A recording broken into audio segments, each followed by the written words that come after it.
Hello, everybody. Welcome back to the Free Speech Forward podcast. We have an episode that I'm really looking forward to hearing our guest story because she has a fascinating one and one that unfortunately I think is perhaps too common in our current era, but it's a very important one to hear about really what's happening in education. And this clearly speaks personally to me if you know that I have a background in English literature and to see what has happened to that field. But I really want you to hear it from our guest, who is Dana, the Chief Program Officer at the North American Values Institute. And she's going to tell you her story and we'll just dive into this topic. So, Dana, thank you for joining me, for being here to share your story with all of our guests and our audience. So, can you tell a little bit about what it is that happened to you, your journey, and it really, I think, tells the story of how it is that you've become an advocate for free speech and the liberal values? Sure. Yeah. First of all, thanks for having me. Really, really great to be here with you. So I am working at NAVI. I started my career as a lawyer back way back when, and I found my way to education when my kids were school age. I always loved school. I was one of those people who played school with my siblings. And when my kids were school age, I realized that I really wanted to get involved in education. I ended up becoming a high school English teacher at my kids' school. It was in suburban New Jersey. It was a private school. I loved it. I loved the school. I loved my colleagues. I loved the students. But I noticed pretty quickly that the school was changing. There was an ideology that was making its way to the school through the administration. It was really an anti-intellectual, anti-liberal ideology that focused on identity and power, and it really changed the way my students interacted with each other, interacted with our books, our materials. And I spoke up to anybody who would listen to try to raise the alarm bells within the school as to how this was harming our students. My concerns really fell on deaf ears. So I ended up resigning publicly in 2021. So this was right when there were a lot of public debates about critical race theory and whether it was really being taught in schools. And I could see that it wasn't really being taught in schools as critical race theory, but it was embedded in the curriculum, embedded in programming, embedded in the way that the school wanted the students and the teachers to relate to one another. So I resigned publicly and ended up going to work in education advocacy. I went to work for FAIR, the Foundation Against Intolerance and Racism, for about 2 years. And now, happily, I'm working at North American Values Institute, where we counter this extreme ideology in K through 12 classrooms and try to restore American civic values to the classroom. Can you tell us a little bit more about really what that means that this ideology was embedded into the programming of the schools? Because that's what we hear, oh, like they're not really teaching this at the school. And to your point, that there's nothing that's labeled CRT, but it's there. What exactly does that mean? How does that show up in the classroom? So it shows up in assumptions. It shows up in assumptions about how the world works. That the world works based on a binary of who has power and who doesn't, and that shows up in lessons. So there'll be questions that really have only one answer, a predetermined conclusion that students are expected to reach in order to please their teachers.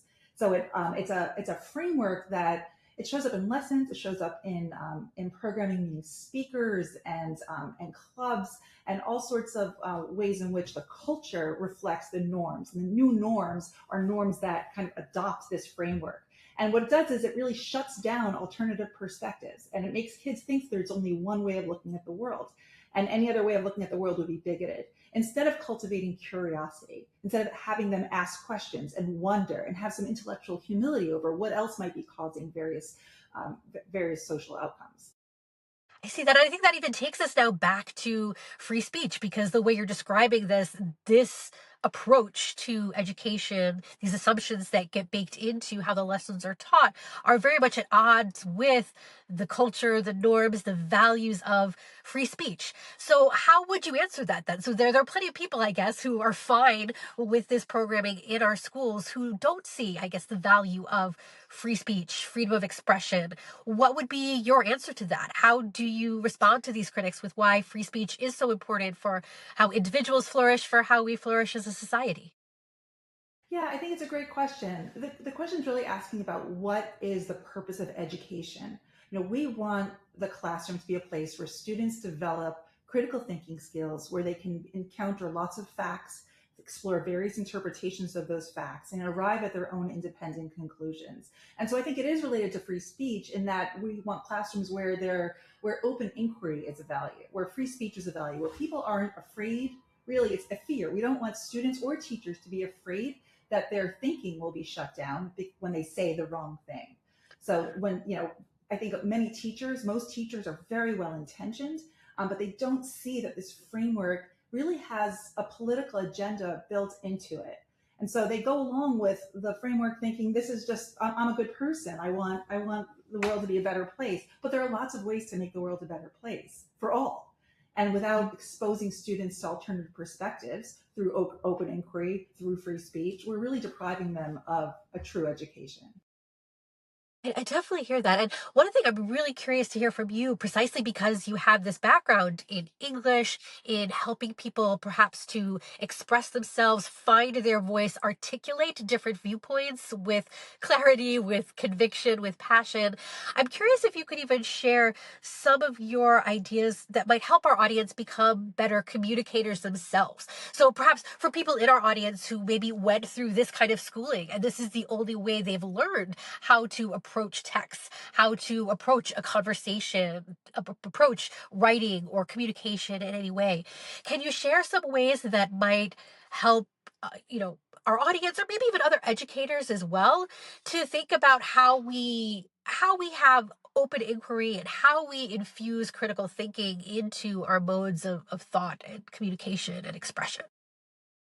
Yeah, I think it's a great question. I think there is the danger of certainty in classrooms and in conversations. People really want to be certain. There's a lot of comfort in being certain. And being open to uncertainty and to being wrong, that takes a certain mindset that might need cultivation. But I think emphasizing the fact that skepticism and being skeptical about what looks like a settled truth actually has a real value in the classroom.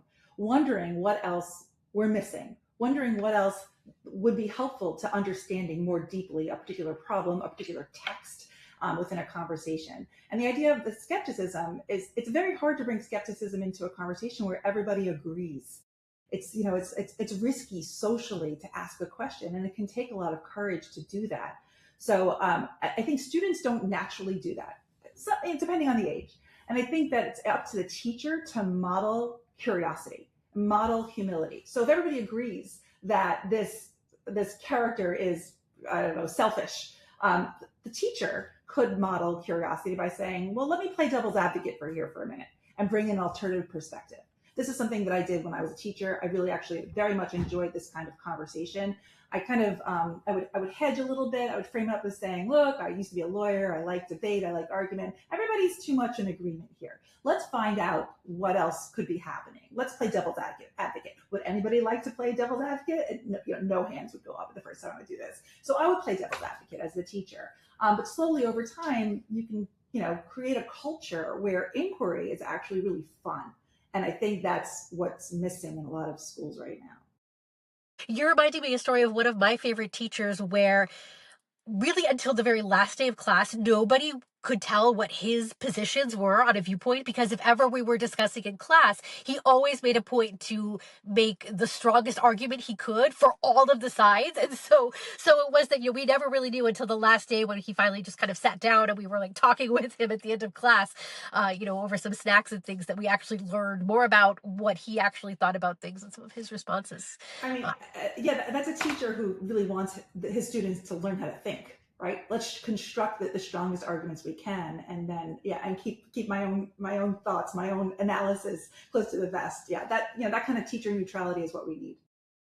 So let's take this forward to the present then. So unfortunately, you had to leave this work as a teacher. It sounds like you were doing some really wonderful work with your students. So now tell us what it is that you're doing now that's really taking this ethos and this mission into the world. So North American Values Institute is a national organization, but we work with parents in various cities around the country. And what we do is we use research, we use advocacy, government relations, and really parent mobilization to try to make change in local schools and at the higher levels at state level policy. And so what we're seeing is this, extremist curriculum, this, I'm calling it that because some of it is really very radical and politically charged, that's made its way into our K through 12 system. So what we're doing is we're trying to shine a light on that, to expose it, and to use that exposure to get oversight from the local school districts, local school districts and state authorities and even federal authorities, in order to say, this is not appropriate for K through 12 education. You're failing our students. Our national literacy rates have declined. There's students can't name the three branches of the government. We're really having a loss in civic knowledge and civic understanding. And so this is what NAVI is working toward: a policy agenda around teacher neutrality, like you mentioned, transparency, so that parents can see what's really going on in schools, so that they can be more active partners in their schools in order to make change. Based on that, I'd love to ask you one of my favorite questions, which I always call the blue sky question. It's the question of, if you had all the money, the time, the resources anyone could ever ask or want, based on your experience, what do you think is the most important thing that we could be doing now that would really make a difference for students, that would help them to become better critical thinkers, and I think in that way, advocates for free speech as well? Yeah, it's a great question. I think when kids are very young, they're open to all kinds of thinking and questioning, and they slowly learn that that is not acceptable in social situations where there's one dominant idea that their teachers like, or that their school like, or that their friends like. I think cultivating free thinking is a big part of free speech.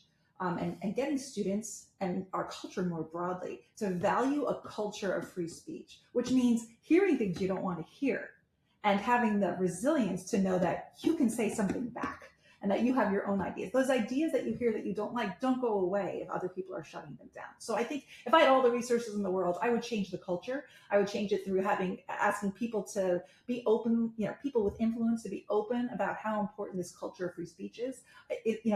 One of the scariest things of the current moment is that young people believe that words are violence.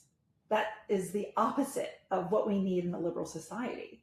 The free speech protections need to be robust, and our systems need to be strengthened to protect a robust free speech. But the systems aren't enough. It's cultural. Our students need to learn to value a robust exchange of ideas, including ideas they don't like, and not to believe that words are violence, but that words need to be met with more words. That is definitely the world that I hope that we are building for my son, for the children that I know as well. So can you maybe give some last words of advice? You've mentioned how you notice this in your students, that there's this fear now that's been inculcated in so many people, this fear to actually be able to express themselves authentically, to share what it is they're really thinking, and how this damages society as a whole when people are living under this fear. Do you have maybe any last words of encouragement, advice, maybe something that you've seen work from your experience with the students themselves, that would help people to start to overcome this fear, to start to find their voice, to start to stand up for what it is that they believe, and to be able to use their words in this effective way? Yeah, it's a great question. I think that courage is contagious. And I have seen with my students and in other scenarios that where one person start whispering, other people start whispering, and soon the whispers get louder. And it's, the classic whisper campaign, right? But the idea is that you don't have to initially take up a megaphone. What you can do is start speaking quietly to people that you trust. I'm talking about students, and having the courage of your convictions that questioning is of value. Questioning is of value. It is essential that a student who hears something that they don't think is right from their teacher ask, what do you mean by that? What does that mean? And really try to delve into alternative viewpoints and alternative explanations just with questions. And I think when you ask a question, I've often told this to my students, when you ask a question, you're opening up other pathways to thinking.